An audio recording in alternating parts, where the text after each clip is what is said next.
dreams die. Rely on yourself in a way. Believe.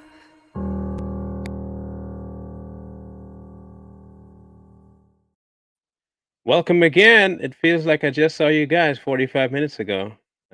But I did. I did just see you 45 minutes ago. Thank you for all who are back in the room. Um, thank you for being here. This is going to be what will be the word for this one? Different interview. Um, this is going to be one with the people that see me off camera. Okay. So you in the audience, don't be asking questions about me that you don't want to know. Okay. You don't want to know the answer, don't ask. Um, my wife is going to be doing her journey today, um, and hopefully, what transpires here will be something that can help someone out in the audience going through a portion of what may have been her life. Um, so I want you guys to please pay as much attention as possible and share this live as much as you can. So without further ado, please welcome Miss Bianca Hart-Browne to the show. Good Hello. morning, guys. How are you? Good. So we're going to leave you on the screen for a bit. Okay. Have you share a little bit of who you are for about a minute, if that. You don't have to go the full minute, but that's what you get. When you're ready to bail, just let me know, and I'll hop back on, and we'll begin the interview process. Sound like a plan? Sound like a plan. Oh Okay. my No, goodness. she can see you guys, but the print is she's on her phone. Okay, we don't have a high tech computer for her. So she can't really see your chat. Now, if I see a question that I feel she should answer, then I will I will decide, since I have the power now, I'll decide whether or not she gets to answer that question. Okay. Oh my So goodness. I'll leave you to your the audience for a couple of minutes to tell them about you. So Well, good morning, guys.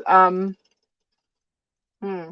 When Marlon started doing these interviews, um, I thought, whoa, those are so powerful that people would be willing to go on air and share literally their life story.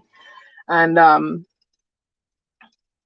I wasn't particularly enthused at the opportunity or the possibility of doing that simply because there's so much to my story and I don't know what God wants to say through me from those experiences. But growing up in the Caribbean at the time that I did, um, kids were seen and not heard. So it's a stark contrast to kids now where they are allowed to express emotion no matter um, what it looks like. And I think that there's something powerful to having a voice and being able to speak about things, whether they're painful, whether they're harming you, learning a lot about boundaries and um, being able to voice a boundary, whether you're an adult or a child, to the person crossing over those boundaries matters, right? So I'm learning about myself through this whole process. Um, as I was watching that first series, I realized I was really angry at God, but angry also at um, the feelings that came up, the emotions that came up with feeling like my voice was robbed as a child, um, and the destructive patterns of behavior that ensued because I had no outlet for being able to speak the truth of where I am. And I think that in some ways, society has evolved in that aspect but I think it's more about the parents guiding the kids now, that has to evolve with the change that happens in society. Um, yeah, so uh, through that whole process, I'm learning about my walk, the things I thought God had dealt with in me. I realized He really, I was the one that thought it was dealt with, and He's just like, no, they're not dealt with. They're still there. You've just learned how to ignore it, how to bury it. And if you or we are to walk in our freedom, in our relationship with Him, we need to trust Him enough to drop all the baggage, no matter how painful it is. So this is the process I'm in, and a lot of stuff led to it. Yeah, that's me. Good. Good. So my my first question, Oh um, my goodness. based on what you remember as a child, um, do you think that there was more of a fear of God or a love of God that you were taught growing up? Fear. There is fear, that if you didn't do what was right, you'll be going to hell. Mhm. And it drove a lot of the actions, but it didn't really change the heart. Um, I learned really, really well how to walk with one feet in the world, one foot in the world, and one in the church. Um, Dress up nicely on Sunday, Sunday best, we call it. Mhm. And you sing the correct songs and you bow your head when it's necessary. But as soon as I got home, I changed into some busted jeans, steel tip boots, and I'm off to the racetrack. I'm off drag racing or rallying, or in the world. And in that duplicity, I was fitting the audience I was in front of. Mm. If I'm with the church people, I smile really politely, I'm nice, I'm caring, and in the world, I don't care. Mm. I could just be whatever I want to be, and never did the two worlds meet. Did you ever come to the point in your walk where you just said, forget one or the other? And if you did, which one did you say, "Psh, whatever, and be done with that and stop playing along the two-face fence"? Which face did you eventually pick? Both, actually. As soon as I was done with preaching school, I turned away from the church. I found there was just too much hypocrisy, Mhm. a lot of do as I say, but if Right. I were to do what you were doing, I'd be sure going to hell, right? Right. And once I turned 18, I felt like I no longer needed to pretend for anyone.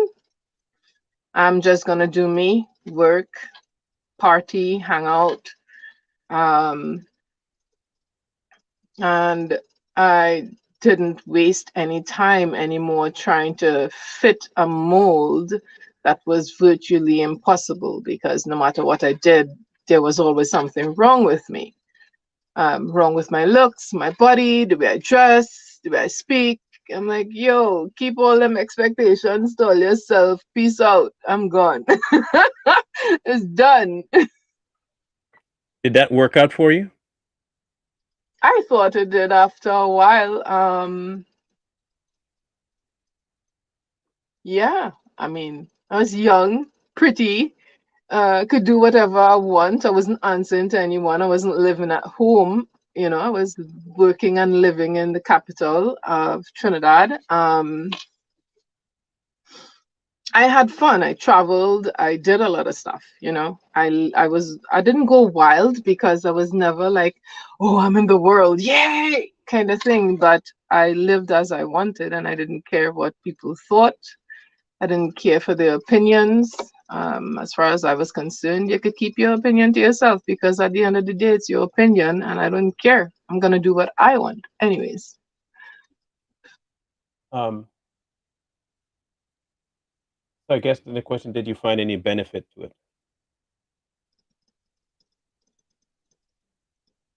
Benefit, Hmm. And if so, what was the benefit of it? freedom, um, having the autonomy to make whatever decision I wanted. Um, in some cases, I understood the consequences, in others, I didn't. Hmm. And so I thought, some people would watch other people's lives and watch them make the same decision and think, that's not going to happen to me. I'm different, and I call that my very arrogant phase. Um, but that's pretty much pretty much how I lived. Like I made decisions that benefited me at the time, and I didn't care how it impacted anyone. I really, really didn't care. My name is Bianca Hart, but I lived very heartless. Hmm. That's funny. Um, at Ah, at what point did you encounter a need to change the way you were living? What happened to force that change? If anything happened to force that change? what forced that change? When the doctors told me I'd never be able to have a baby, Hmm. that made me wake up to some degree.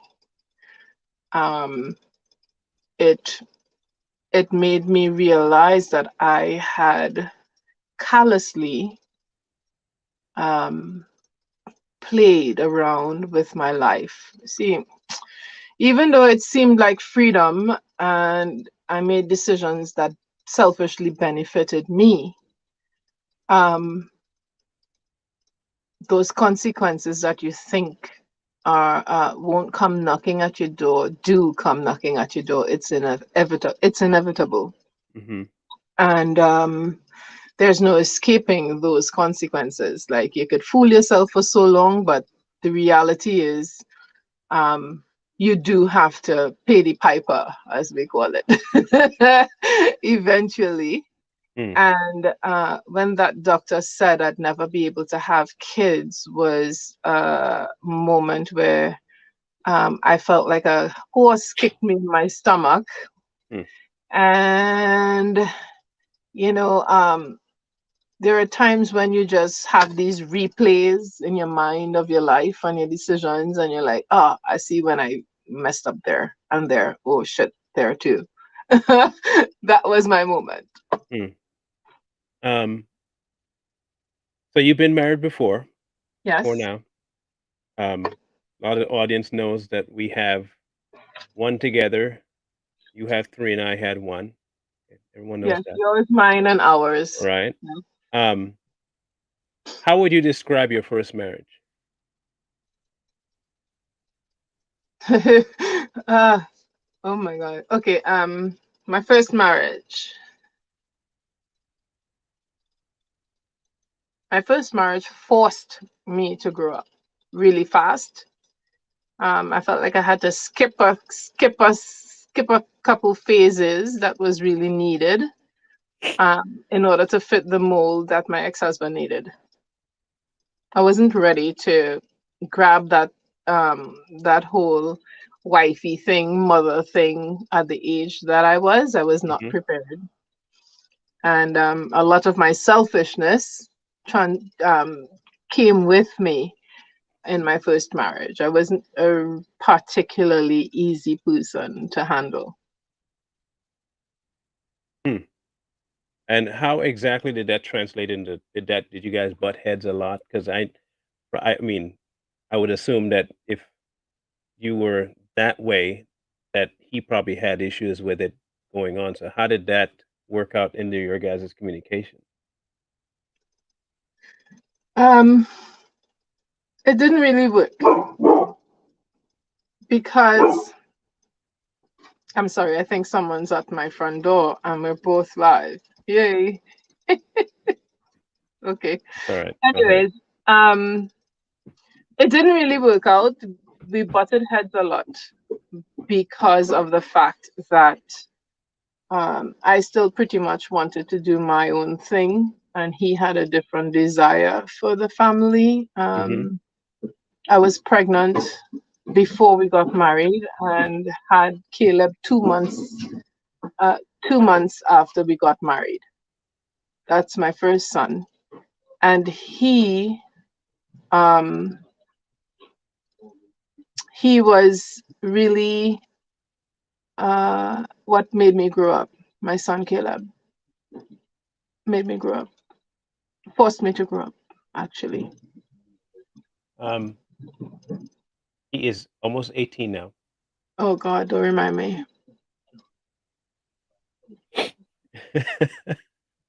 How is your relationship with your ex? How would My you ex. describe it? Mm-hmm. Hold 1 second. Yeah, Guys, I'm live. Okay, sorry about that, guys. no problem. My kids didn't know that I'm live. My relationship with my ex now is tentatively, no, we're respectful of each other. We have learned over the last 10 years what are hot topics and what we can touch and what we cannot touch, and we try to let uh, God lead our conversations.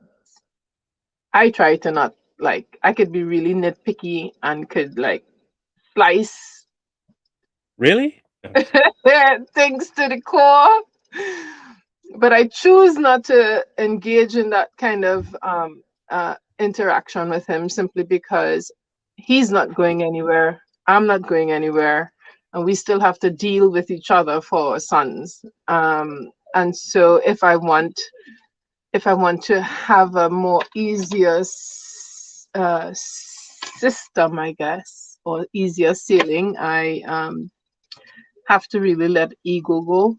Mm-hmm. I don't need to be right all the time with him, just to prove a point. Like it never works. He's a lawyer. He could argue until the cows come home, okay? And I just choose not to engage in that. So I let a lot of things just slide, I guess. Um, what in your past helped you prepare for life as a mother to 4 boys and a girl? Nothing. I don't care what nobody say. No, nothing could prepare you for this journey. This is a different beast altogether. Okay? Nothing.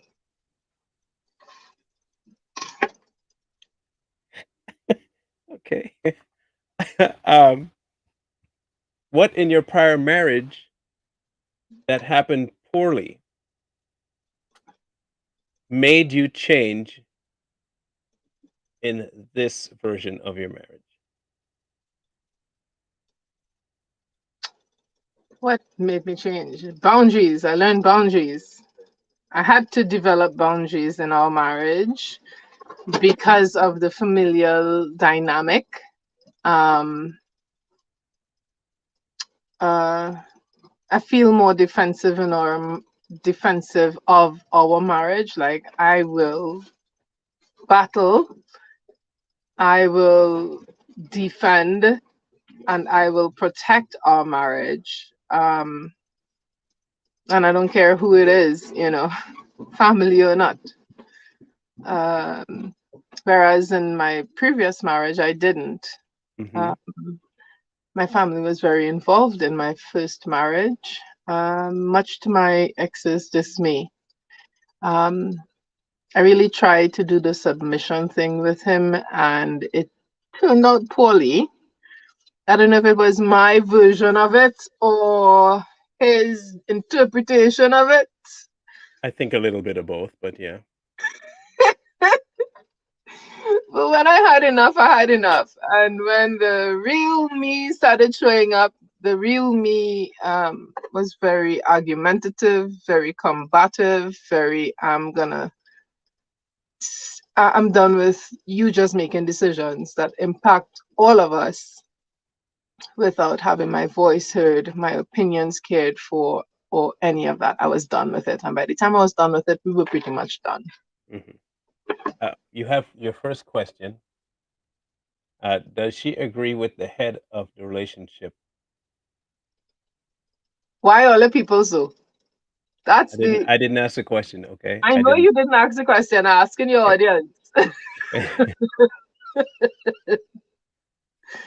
To some degree I do. Marlon and I were actually talking about this the other night. We've taken little drives, little 20-minute drives around town, and when everything's shut down at our house, and just spending that time together. And that was one of the conversations that he brought up, that I don't know what it looks like to submit, and do I agree with it?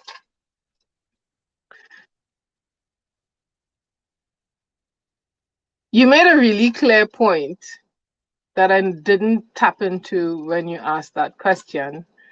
And it was because of my tainted view of what submission is defined as and what I had experienced before. It's very difficult for me to hear that word and not think my voice is not going to matter anymore. My opinions are going to be pushed to the side. So when you associate that word with our marriage, um, it kind of it brings up things in me that um, feel like red flags.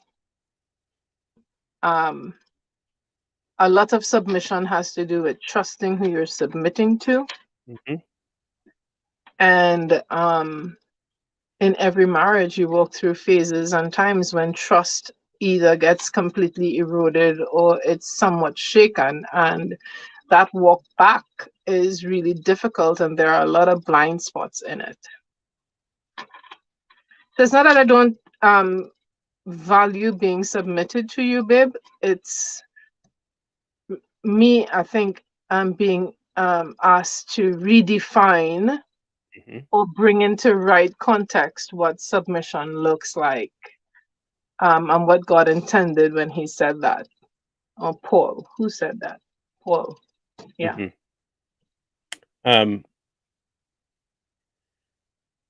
what would you consider the biggest barrier to full submission to God today? The biggest barrier to full submission.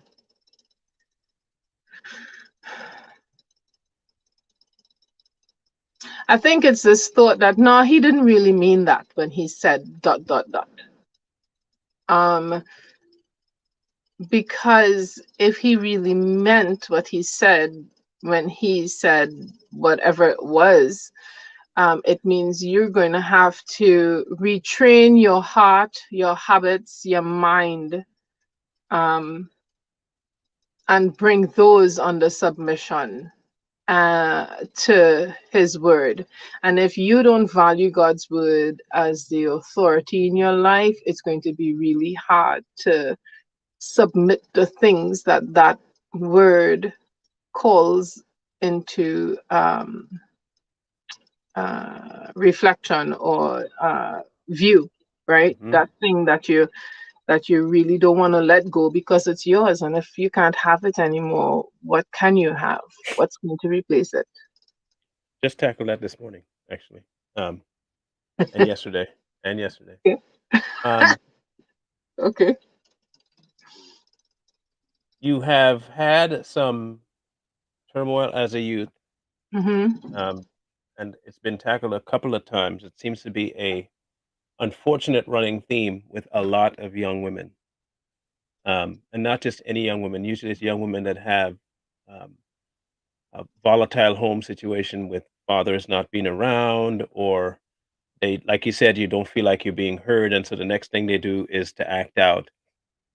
And not only do they act out, then of course that brings home a whole level of repercussions from the actions. Um,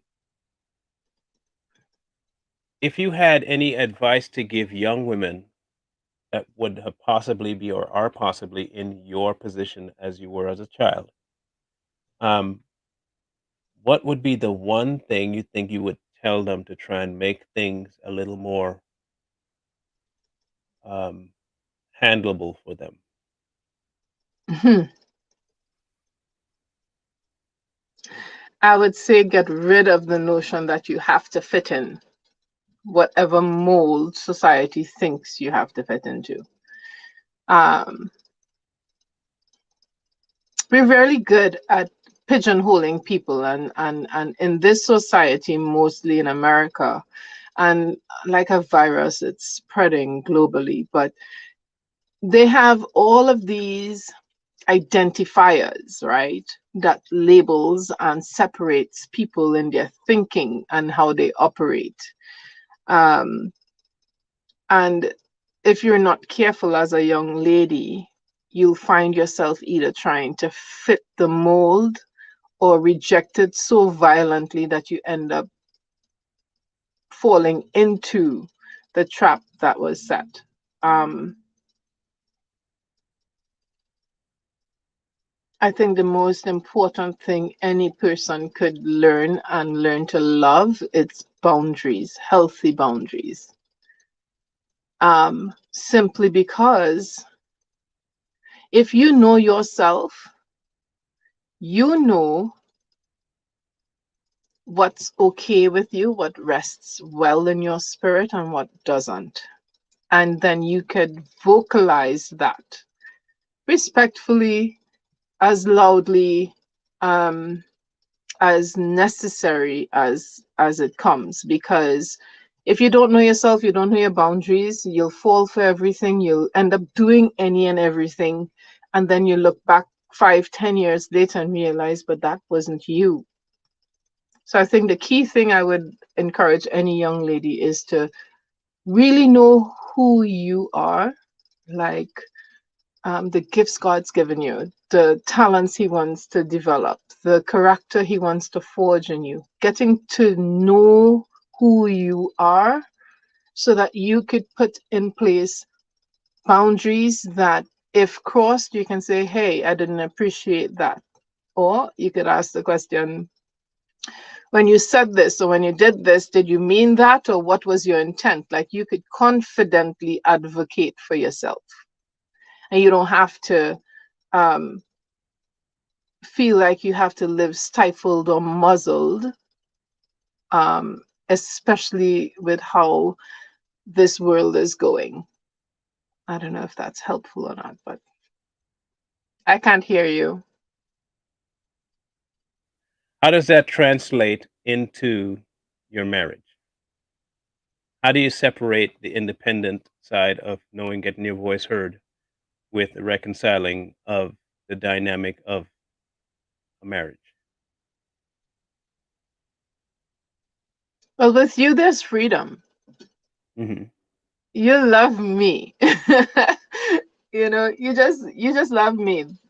Good, bad, ugly, and indifferent. And sometimes I know I drive you absolutely insane, right? But one thing I've come to trust in the last 10 years is that you love me and you want the best for me.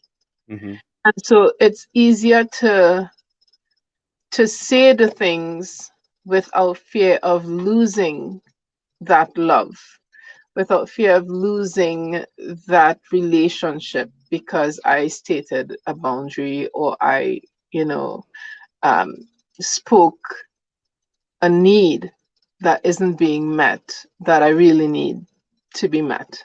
You're really good at that. And I'm learning what it looks like to not just be able to identify the things that I need, but there's a trust in knowing that you hear me. Hmm. That makes it easier for me to say the things that I need to say. Do you believe that marriage is an archetype for the relationship one should have with God. Hmm.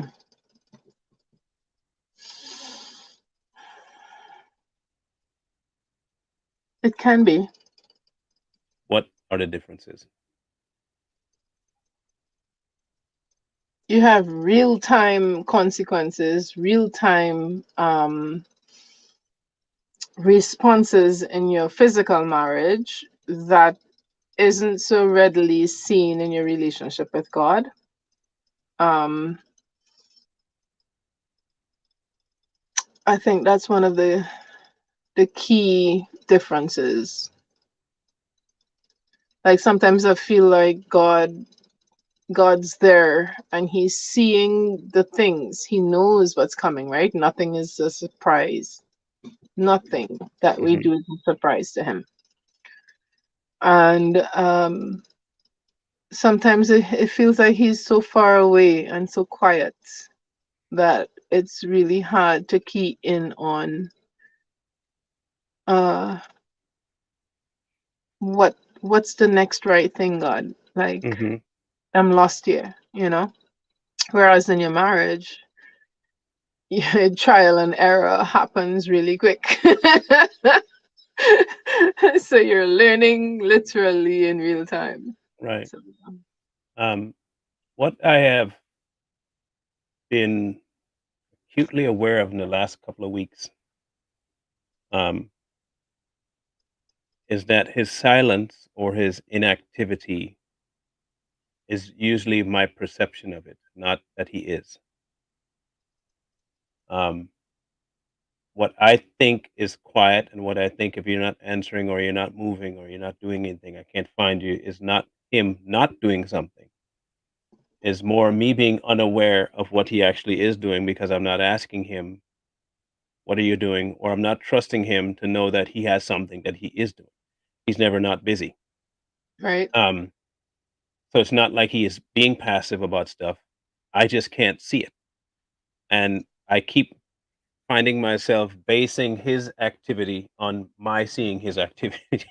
So when I don't see him doing something in my mind, he's so far away, or he's not doing. But that's so far from the truth that if he really is 5 steps ahead, there is no way for me to see him doing anything anyway. So even if I was to see, it's usually because that was 5 steps before he had been working on that 5 steps ahead. I'm now catching up to what he just did. Um, he's been trying to solidify for me the value of not putting my description of him on him. Excuse me. Um, the key here, man, sneezing. The key here for me was understanding that God does not need me to see him moving for him to move. That's true. And he does not need me to acknowledge that he's moving for him to do anything. That's But also true. he does want me to trust that he is doing what is best. And that means in whether or not I see anything. Okay. Um, it's a pivotal part of our walk because the first and last thing he asks us to do is trust. Um, do you believe that there is a massive point in your walk currently that hinges on trust with him? Mhm. Okay.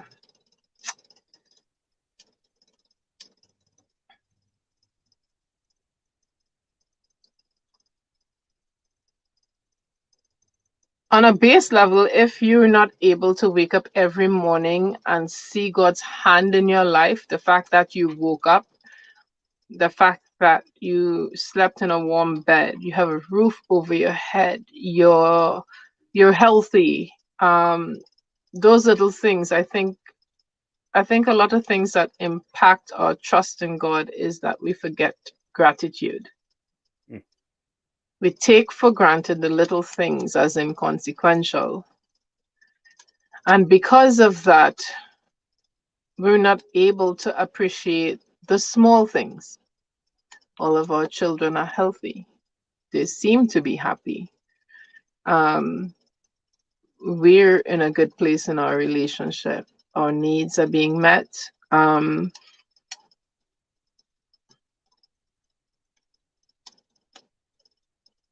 I think trust with God really hinges on our ability to be grateful and to be thankful. Um,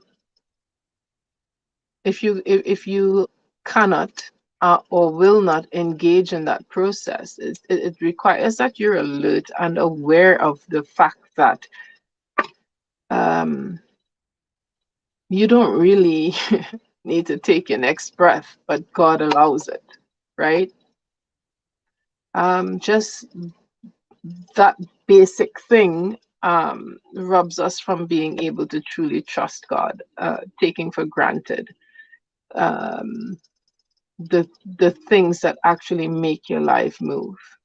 And yeah, you could on the other side see all the hard work you're doing, all the education, all the things that laid the groundwork for your accomplishments. But if you weren't given the ability, the will, the desire um, to pursue that particular thing that has set you up for success, then you absolutely have no need to say thanks to God, right? Because it was all you. But Right. fundamentally, at the core, it's it's being able to recognize that it was Him endowing you with those desires and stuff that drove the energy behind your accomplishment. So honestly, it's being thankful, grateful that we tend to really take for granted that, oh, we did it on our own, don't need you, God. Um, what has God called you to do in this season? To heal. Have you been diligently pursuing just that? I wouldn't say diligently. I just really started paying attention to it. I went through this summer. I felt like I was doing all the things, right? We get caught up in doing all the things. And I hit a wall and didn't even realize I was this crash dummy, right? I hit this wall at 150 miles an hour. And all of a sudden, everything shifted for me. And I didn't even know where it shifted, why it shifted, how it shifted. All I knew was I started to isolate from my relationships. I started to isolate from the people who have been walking with me for the last however many years. I had gotten down to like the bare minimum of expectations on me. And I only chose to do what I want to do. And I didn't recognize that I was running from some things God was highlighting that needed my attention until recently, until about 3 weeks ago. I started to actively pursue what God was highlighting. Um, and it's not a fun process, but it's a necessary process if we are to walk unencumbered. Because we could do all the things as Christians, right? Do all the things. Serve your church, help your community, pray for people. You could do all those things really broken, from a really broken place. But that's not God's desire, Mm. because broken people tend to spread their brokenness, whether they realize they're doing it or not, right? And they end up causing more hurt, more harm, more devastation, because they're not aware that they're spreading. Um, as much as they're doing good, they're still spreading some of their hurt and their bitterness and stuff. So I think God's desire for us is that we we s- we come into this process trusting that he's got us, that he will lead us through it. But his desire is that we walk freely, serve freely, unshackled. Um, those who don't have freedom in God, doesn't have a free relationship and an intimate relationship with him, live very shackled, but they don't even realize that they are. Do you believe you're shackled? Yeah, I am to some degree. Yeah. And it's just because I've reluctantly um, started looking at the things that was um, that that was buried. You know, the trauma, the hurts, the consequences that I thought I could handle, only to realize I was creating a lot of havoc in my life when I was younger. All those things all of a sudden are, it's like God pulled the blinds and he's shedding light. And I don't really care for the spotlight on those things, but I have to. Every room, Yeah. every thought captive. Um, if you had one um, final thought to offer to people who are in that boat of I'm sure but unsure that you need to hear yourself, what would that advice be? I chose both sides at different parts of my life, right? I can definitively say, despite my arrogance and um, bravado and ego and pride, right? Despite all of that um, lack of care in how I lived before, um, the consequences of those decisions are not worth the false screen of freedom, because it's false, right? Um, when I chose to walk with God, walk in into relationship with Him, um, when I chose to walk, I found it easier to let go of all the crap. Like, I want to be able to walk this earth in authenticity, with transparency, and really learn what it looks like to develop intimacy, not just with God, but with the people who choose to walk this life with me. Um, there is a layer of truth, there's a foundation of truth that doesn't change, and it's like my bedrock, right? um I can't do the hypocritical thing. Like, I don't know what it looks like to be superficial. I I just don't, right? um and I choose not to live a superficial life with the people that I walk with. So if I cannot be walking in authenticity with them, I don't walk at all. I isolate, right? And to some degree, they know that about me. They know when they don't see me, I'm in it. Hmm. Um, but I would choose Christ all over again. I would choose him and hold on to him as hard as I can, because he honestly is the only one that can take me through the things and bring me safely to the other side. I'll have some bumps and some bruises, but I'll have victory. I have victory most times when I just choose him. Because there's always Well, victory there. there's victory there. He's always victory. Yeah. Yeah, And I think that's been our most biggest problem is that we don't ever see that there is no losing on his side. yeah, Whenever we see ourselves losing, is because we do like Peter and take our eyes off of the one walking on water. and we Yeah. sink. Well, I was talking with someone the other day, and I realized that a lot of the things that comes to us, whether it's your old trauma, whether it's things you're walking in right now, right? I liken it to Michael Jordan standing, getting ready to do that 1 point penalty shot, right?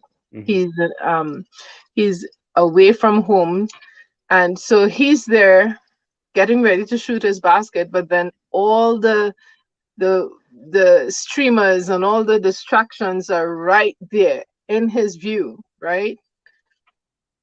But he is so locked in on his target that it doesn't matter what you put in front of him to distract him, his eyes are fixed on that basket.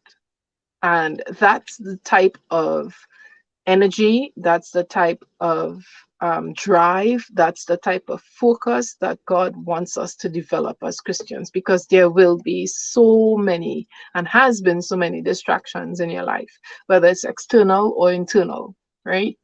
Um, but He wants us all to get to this pot of absolute focus, trust, and deliverance in our walk with Him, that we could trust it, to trust it. Yeah. Yeah. Um, Everybody knows that Too Strong has been covering a whole bunch of stuff lately. Um, Right. but I wanted to bring up the lyrics to a song that has been, um, whether or not the, regardless of what I believe, that the sentiment is 100% true in this particular song. Um, and I think this is all as simple as it can possibly be. And I really appreciate the sentiment of this song. So I'm trying to bring it up here, but it's taking forever to load up. You know the song. It's called Gratitude. If Mm-hmm. you find the song, it's called Gratitude. Um, and so I have the words here. So all my words fall short. I have nothing new. How could I express all my gratitude? I could sing these songs as I often do, but every song must end, and you never do. And then the next line is, if you guys can't hear me, I'm sorry. I don't know what to do about it. So I throw up my hands and praise you again and again. Let me see how bad the audio is. Hang on. They keep saying that my audio is really bad. So I'm going to fix it and probably reread it. Give me a second. Just let me know when the sound comes back. Is that any better? You're fine on my end. Okay, good. All right. So there we go.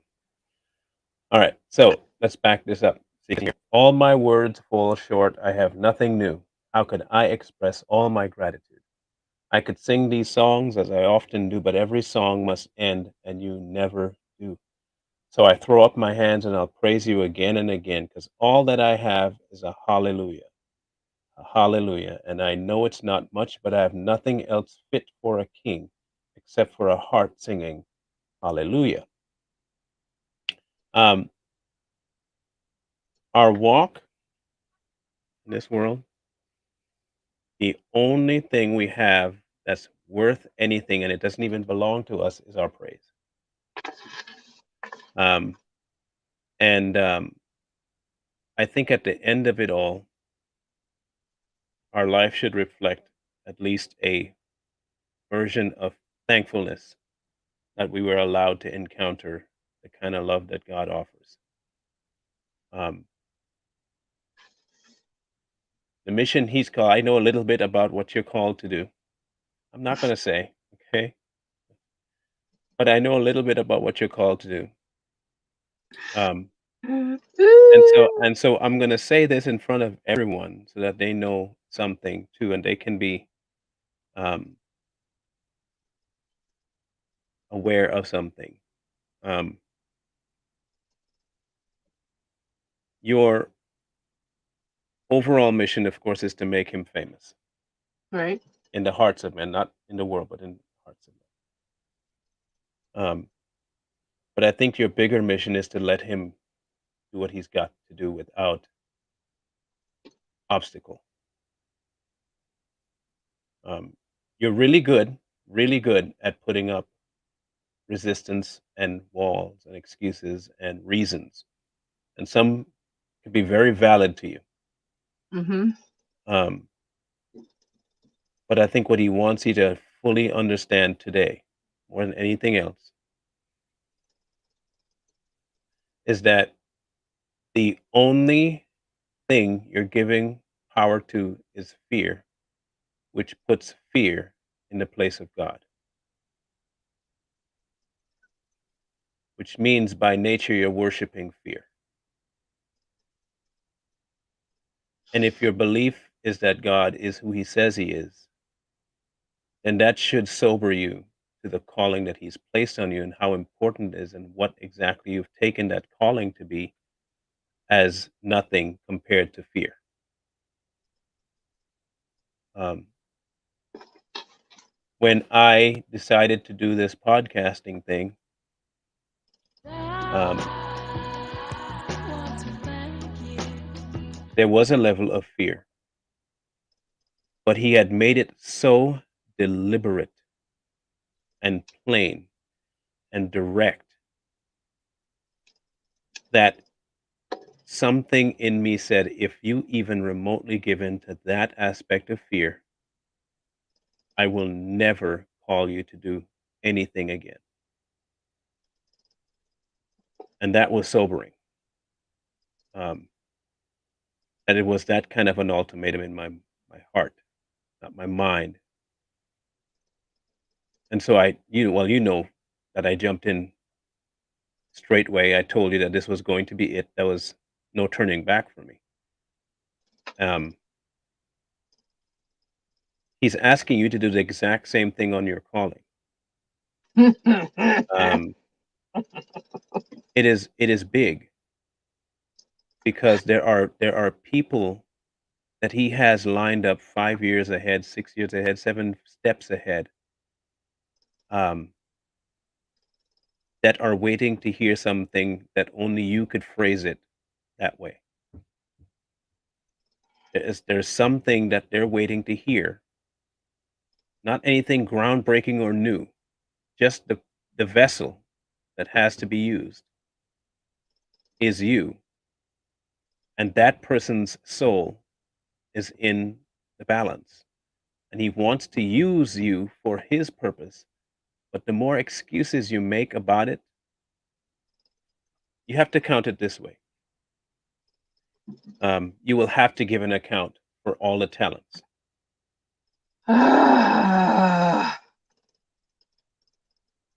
Okay. You have to give account for all the talents. And it is not for us to question why.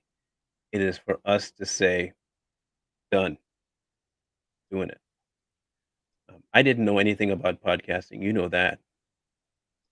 I got on my phone and I just talked into a camera and I put stuff up because he told me to.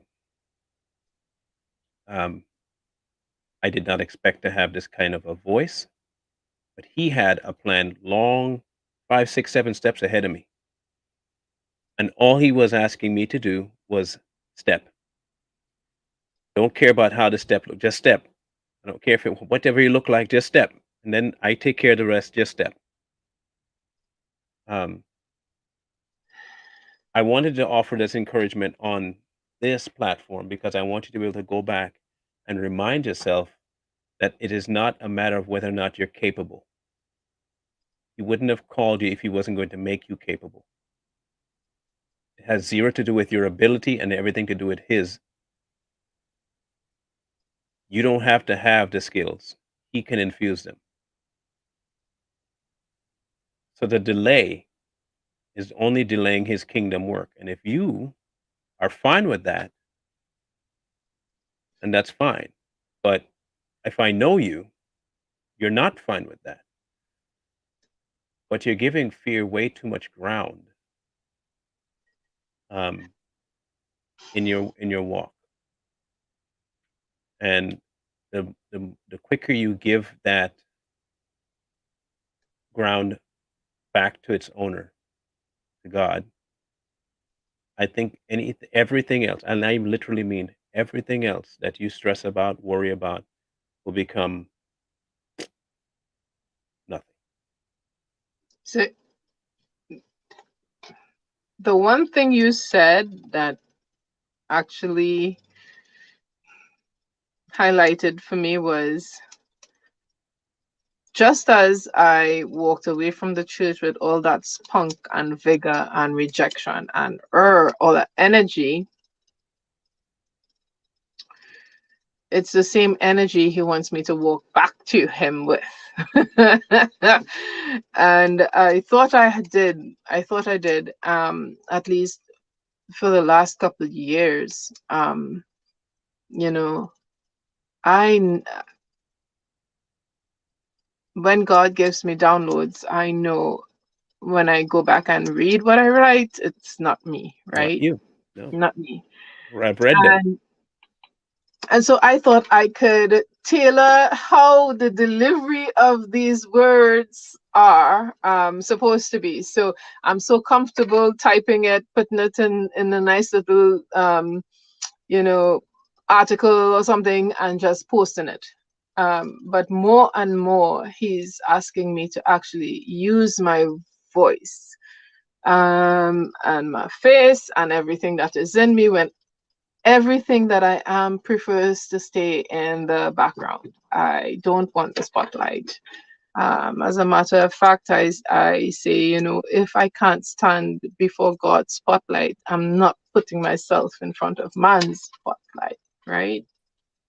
But that's just an out, an easy out. And I know in your encouraging me, you know, um, I'm quite content to let you take all the spotlight. Like you just go ahead and take all of that.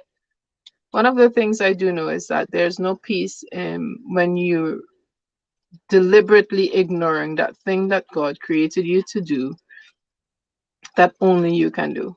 And as much as you and the outside world looks at it as me um, refusing to step into that thing, um, there is no peace where I'm at. Hmm. There is no peace in my soul when I know I'm deliberately being disobedient by my inaction. And so that's one of the things that he's really been working on me with. And I twist and turn and run here to there and yon, trying to get away from doing that thing of putting my face out there, of putting my voice out there. I still hear at the back of my mind that women should be silent in the church. I still pretty much hear, you're just a girl, nobody want to hear what you have to say. I still pretty much hear, who you're so messed up. What make you think you could talk of anything about God? You know who you are? And so all those lies that play on repeat in the background of my life, in my head, all the time, tend to color what my walk looks like. I kind of wish I was a lot Hmm. more like you with regards to, whatever, I'm just going to do this thing. You're so bullheaded. Sometimes it's frustrating, but it's the most appealing attribute of God that you have, this stubborn drive to do what God says, no matter what people say. Um,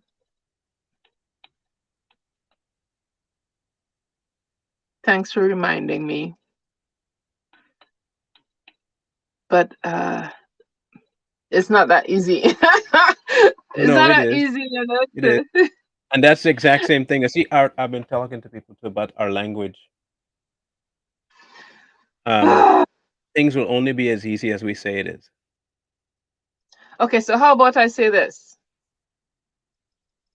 I'm learning that when I say yes to God, my yes is my yes and my no is my no. And so I refrain from saying yes. So you don't have to do it. That's what it is. Right. I'm putting her link to her channel, people, in the description. Okay. I don't know, and I don't believe that your calling is a pulpit. I don't think that's your calling at all. I think it's any woman's calling for a pulpit, but that's just me. I don't think though that you're called to not share him. But you have myriads of locations to share, especially one that you have left alone, that you have a way to easily do. Um, and he is calling you to step in to the downloads that he's given you to share with people. There are some people that cannot hear from me. Take, for instance, there are some females that will see me, and there are some males that will see me and instantly not want to hear what I have to say. They don't have to know me. They just don't want to hear what I have to say. They will see you and they will instantly listen. And we could share the exact same message, but they will never hear from you if you don't go to Nineveh. Okay, so I guess okay, so I understand that aspect of it. Honestly, if I'm being like really, really down to the nitty-gritty of it, when you choose to follow Christ, you choose to follow Christ. Period. Right. No matter what it is, you're following him and doing. Right. Because he'll call you to use the gifts and talents you have, but he'll also call you to develop new ones, right? Yes. Well, he'll develop them for you. Yes. To develop, yeah. And so in that aspect, it's just a matter of yes, God, and move. Mm-hmm. For me, yes, God, and move means I am going to have to ignore the voices and the distractions that spin those lies constantly. Yes, you will. Um, That's a choice, though. Marlon, I'm just okay. saying. Hey, you got almost 10 new subs today, though. Okay. You guys go listen to her stuff. It's really good. It is really good. I think she is indeed a orator, and I do believe that she has a voice for speaking to people in a way that most people will listen to. Gentle. Gentle.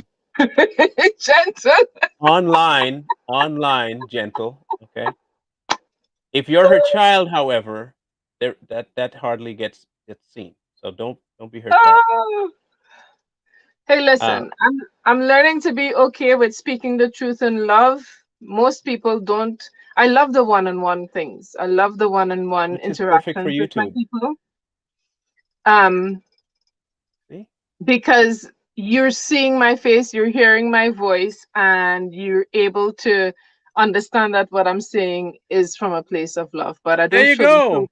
I don't sugarcoat anything for people. Like Perfect. That's what I mean. That's they what know I if they're mean. they know if they're coming to me, I'm gonna like always point them back to God, right? You do realize you're making the case for it, right? I'm not making a case to anything. I just prefer the one-on-one. She's making the case for her channel and the need for it, even in her own mind, out loud. This is good. This is really good. This is so good. I I love love it. you. I love it. So what I'm gonna do is I'm gonna talk to Corey, and we're gonna see if we can sign up your channel under Bear Media too. I think that'd be amazing. So since you've committed to listening to God thing here and now, and people heard you do it, we're gonna get you moving on your calling. The time is late. It's late. Now I'm not Okay. talking about our local time. I'm talking about the time is late. The fence and the quiet and all of that. We don't have time. We don't have time. There are many people out there that are still needing to hear, and they will only listen to people sometimes that God puts in front of them. So here's one thing that really rocked me Here's a this link last again. this last week. I was talking with my 17-year-old, and he said, Mom, I had a dream. And his dream was that he was sitting on a fence, and on one side was God, and the other side was the devil. And so he had an encounter with God before, right? And God was highlighting the things in his life that he needed to cut out, right, at 17 years old. And he started to explain to God, well, I'm talking to more of my friends about you. I'm not drinking anymore. I'm not cursing anymore. I'm trying to be more kind to my family and to people that I talk to, right? Um, but this one thing I have is mine. Like, dude, I'm not hurting anybody. It's just mine. Mm. And God turns his back and walks away. And then the devil walks up to the fence and leans on it and looked at him and said, Silly child, don't you know I am the fence? Mm. And that rocked my spirit to the core, simply because whether you realize it or not, your choosing not to be obedient is choosing the fence. You're choosing to hold on to that one thing that is just yours, just this one thing. Is you choosing the fence, and it makes all the other things that you do irrelevant because you still want to hold on to that one thing. It's not harmful to others, it's mine. Why can't I keep it, God? Why can't I hold on to that? And when my son told me that, all the hair on my body raised, and Holy Spirit just rested on me like, Bianca, you could do all the things for me, but if you hold even a little thing for yourself, you're making null and void everything else. He wants us to come to a place where it's absolute obedience, absolute choice, absolute yes, God. Because there really is no gray area with God as much as we wish for there to be. There is no gray area. And it really highlighted that scripture in Revelation when he said, because you're lukewarm, I'm going to chew you up and spit you out. I have no use for you. So, I appreciate your encouragement and everything, but what's been really sitting in me and has me really, ears up and eyes open is, silly child, I am the fence. Guys, nothing that you have belongs to you. Everything belongs to God. All of it, the good, the bad, the ugly, the whatever, it belongs to God. And if we give it to Him, He gets to transform it, redefine it, and give it back to you of something that could be useful for His kingdom. And Period. honestly, that's where I'm at. The next That's just step. where I'm The at next now. step, though. The next step, though, is to realize exactly what you just said. That you've been giving too much power to the fence, Yeah. and it's time to step away and look at it and say, "Oh, so that was you, huh? All right. Well, he might have turned his back and walked, but I'm going to follow exactly the path that he went. There's the difference. I'm not going to Yep. stand up here talking to the fence like an idiot. This is not tool time. I'm going to turn around and leave the fence right there and go follow the person that just walked off. And that's what he's calling you to do. If nothing else, this show, should solidify for you that the calling has been resting at your door, and you just had to go pick up the package. Um, I do want to thank you for volunteering your story. Um,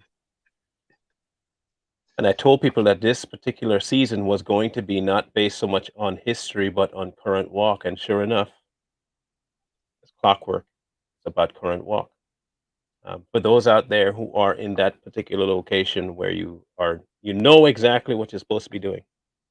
And I know some of you know exactly who I'm talking to. You know what you're supposed to be doing. Not guessing, you know.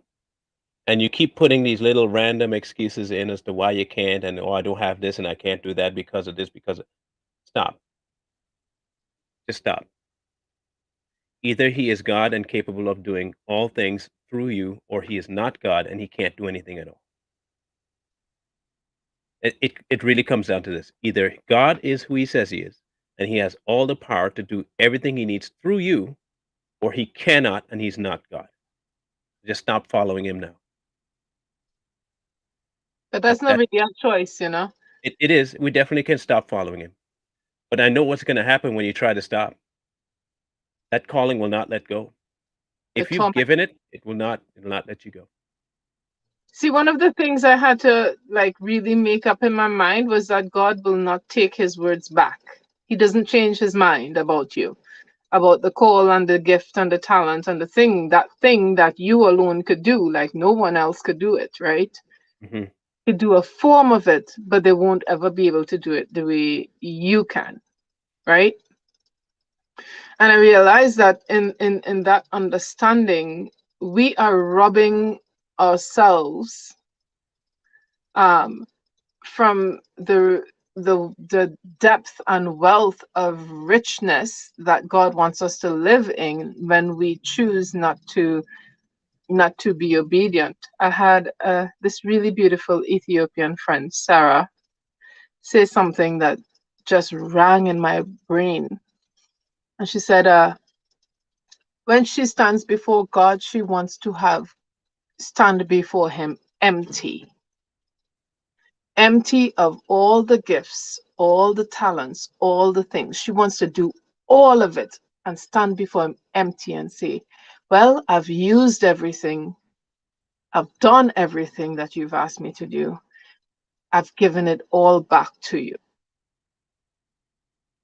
Hmm. And to me, that's like, whoa, girl. Yo, oh my gosh, that was such a needed reminder that nothing we have belongs to us. And if we are wise, we'd acknowledge and recognize that and give it back to the owner.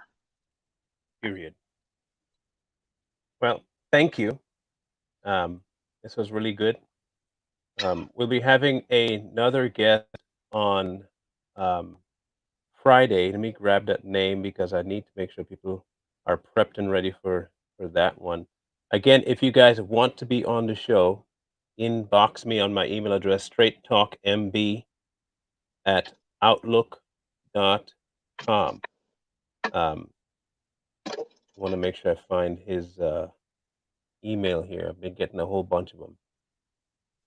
Felton Baker. He'll be on tomorrow. Not tomorrow, but Friday. Sorry. Um, at 1:30 Eastern, 1:30 p.m. Eastern. He'll be on with the journey. So look forward to that. And then next week, I'm prepping out the lineup. I'm also starting a new thing, possibly every week on Saturdays or Sunday nights. I haven't decided yet because we're working on getting it's a panel um, of uh, women only, and you get to show up and vent about all the dislike about men that you have. However, here's the kicker. However, it won't just be you venting, leaving, and making men look like trash and then gone. You will be corrected on anything that might be completely off base about your venting.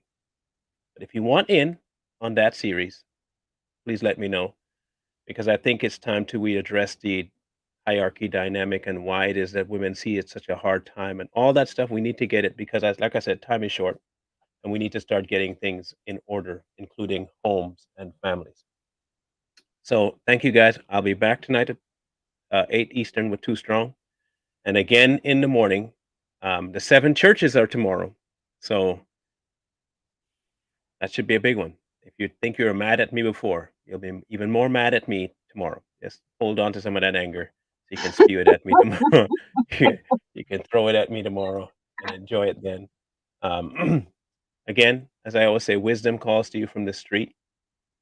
Please, please, please, please, please find wisdom. Peace. Hold tight the dreams for if dreams